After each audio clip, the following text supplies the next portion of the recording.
ಪ್ರಧಾನಮಂತ್ರಿಗಳು ಅಜಾತ ಶತ್ರು ಅಟಲ್ ಬಿಹಾರಿ ವಾಜಪೇಯಿ ಅವರ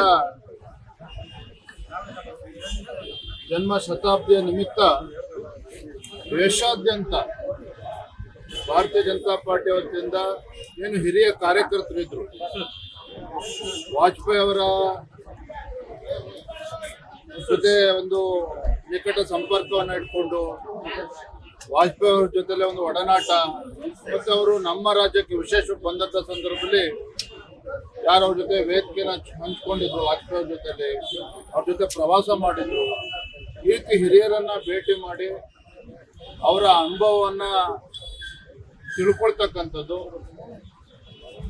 ಜೊತೆಗೆ ಆ ದಿನಗಳನ್ನ ನೆನಪು ಮಾಡ್ಕೊಳ್ತಕ್ಕಂಥದ್ದು ಈ ಒಂದು ಕಾರ್ಯ ಇಡೀ ದೇಶಾದ್ಯಂತ ನಡೀತಾ ಇದೆ.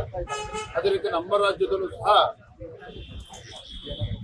ಪಕ್ಷದ ಹಿರಿಯರು ಈ ರೀತಿ ಪ್ರಮುಖ ಕಾರ್ಯಕರ್ತನ ಭೇಟಿ ಮಾಡಿ ನಾವು ಬರ್ತಾ ಇದ್ದೇವೆ. ಇವತ್ತು ವಿಶೇಷವಾಗಿ ಚಿಕ್ಕಪೇಟೆ ವಿಧಾನಸಭಾ ಕ್ಷೇತ್ರದಲ್ಲಿ ಕುಮಾರಿ ಸರೋಜಿನಿ ಮುದ್ದಣ್ಣರವರು ಬಹಳ ಹಿರಿಯರು. 1989ರಲ್ಲಿನೇ ಮಲ್ಲೇಶ್ವರಂ ವಿಧಾನಸಭಾ ಚುನಾವಣೆ ಸ್ಪರ್ಧೆ ಮಾಡಿರ್ತಕ್ಕಂಥವ್ರು. ರಾಷ್ಟ್ರೀಯ ಮಹಿಳಾ ಮೋರ್ಚಾದಲ್ಲೂ ಕೂಡ ಸೇವೆಯನ್ನು ಸಲ್ಲಿಸಿರ್ತಕ್ಕಂಥವ್ರು. ಅಂದ್ರೆ ಲೀಡಿಂಗ್ ಅಡ್ವೊಕೇಟ್ ಆಲ್ಸೋ. ಅಂತ ಒಬ್ಬ ಹಿರಿಯರನ್ನ ಭೇಟಿ ಮಾಡಿ ಅವರ ಒಂದು ಅನುಭವವನ್ನು ಕೂಡ ಕೇಳಿ ಪಡಿತಕ್ಕಂಥ ಕೆಲಸ ನಮ್ಮೆಲ್ಲ ಪಕ್ಷದ ಮುಖಂಡರು, ಅದೇ ರೀತಿ ನಮ್ಮ ಶಾಸಕರಾಗಿರ್ತಕ್ಕಂಥ ಗರುಡಾಚಾರ್ ಅವರು, ನಮ್ಮ ರಾಮಮೂರ್ತಿ ಅವರು, ಶಾಸಕರ ಅಧ್ಯಕ್ಷರು, ಎಲ್ಲ ಪ್ರಮುಖ ಕಾರ್ಯಕರ್ತರಿಗೆ ಅವ್ರ ಮನೆಯನ್ನ ಭೇಟಿ ನೀಡಿದರು. ಗ್ಯಾರಂಟಿಗಳ ವಿಚಾರದಲ್ಲಿ ಸಾಕಷ್ಟು ಗೊತ್ತಿಲ್ಲ. ಅನ್ನಭಾಗ್ಯದ ಹಣ 5 ತಿಂಗಳಿಂದ ಬಂದಿಲ್ಲ. ಗೃಹಲಕ್ಷ್ಮಿ ನಿಧಿ 3 ತಿಂಗಳಿಂದ ಬಂದಿಲ್ಲ. ಜನ ಫಲಾನುಭವಿಗಳಿಗೆ ಸಾಕಷ್ಟು ನಾಳೆ ಸುದೀರ್ಘವಾಗಿ ನಾಳೆ ದಿನ ಪತ್ರಿಕಾಗೋಷ್ಠಿಯನ್ನು ನಾನು ಕರೀತಾ ಇದ್ದೇನೆ.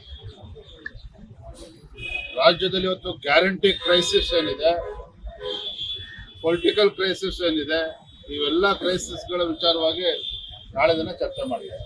ನಾಳೆ ಮಾತಾಡ್ತೀನಿ. ಈಗ ಸರ್ 20ನೇ ತಾರೀಕು ಒಳಗಡೆ ಸರಿಯಾಗುತ್ತೆ ಅಂತ ಹೇಳ್ತೀವಿ. ಏನ್ ಸರಿಯಾಗುತ್ತೆ, ಏನಾಗುತ್ತೆ? ಎಲ್ಲ ಪ್ರಶ್ನೆಗಳಿಗೆ ನಾಳೆ ಉತ್ತರ ಕೊಡ್ತೇನೆ. ನಾಳೆ ಪತ್ರಿಕಾಗೋಷ್ಠಿಯನ್ನು ಕೂಡ ಕರೆಯೋನಿದ್ದೇನೆ. ಅದಕ್ಕೆ ಒಂದೇ ಮಾತನ್ನ ಹೇಳಿದ್ನಲ್ಲ, ಅವ್ರು address guarantee crisis also at the same time political crisis ಬಗ್ಗೆ ಚರ್ಚೆ ಮಾಡ್ತಾರೆ. ಅದೇ 20ನೇ ತಾರೀಕು ಯತ್ನಾಳ್ ಅವರ ತಂಡದ ಸದಸ್ಯರು ಸಭೆ ಕರೆದಿದ್ದಾರೆ. ಅವ್ರು ಹಿರಿಯರಿದ್ದಾರೆ, ಸಭೆ ಕರೆದು ಚರ್ಚೆ ಮಾಡಬೇಕು, ಪಕ್ಷ ಹೆಂಗ್ ಬಲಪಡಿಸ್ಬೇಕು ಅಂತ ಹೇಳಿ ಚರ್ಚೆ ಮಾಡೋದಕ್ಕೆ ನೀವು ಯಾಕೆ ಬೇಡ ಅಂತ ಹೇಳ್ತಾರೆ. ಅದ್ರ ಬಗ್ಗೆ ನಾನು ತಲೆ ಕೆಡಿಸ್ಕೊಂಡಿಲ್ಲ. ಯಾಕಂದ್ರೆ ಯಾರೇನೇ ಮಾಡಿದ್ರು ಕೂಡ ಪಕ್ಷಕ್ಕೆ ಪೂರಕವಾಗಿ ಆಗ್ಬೇಕು ಅಂತಕ್ಕಂಥದ್ದು ನಮ್ಮೆಲ್ಲರ ಅಭಿಲಾಷೆ. ಆ ನಿಟ್ಟಿನಲ್ಲಿ ಅವರು ಕೂಡ ಮಾಡ್ತಾ ಇರ್ಬೋದು ಅಂತ ನಾನು ಅನ್ಕೊಂಡೆ. ಲೇಟೆಸ್ಟ್ ಹಾಗೂ ಇಂಟ್ರೆಸ್ಟಿಂಗ್ ಸುದ್ದಿಗಳಿಗಾಗಿ ಬಾಸ್ ಟಿವಿ ಕನ್ನಡ ಚಾನೆಲ್ನ ಸಬ್ಸ್ಕ್ರೈಬ್ ಮಾಡಿ. ಹಾಗೆಯೇ ಬೆಲ್ ಐಕಾನ್ ಪ್ರೆಸ್ ಮಾಡಿ. ಇದರ ಜೊತೆಗೆ ಫೇಸ್ಬುಕ್, ಇನ್ಸ್ಟಾಗ್ರಾಮ್, ಎಕ್ಸ್ ನಲ್ಲೂ ಮಿಸ್ ಮಾಡದೆ ಫಾಲೋ ಮಾಡಿ.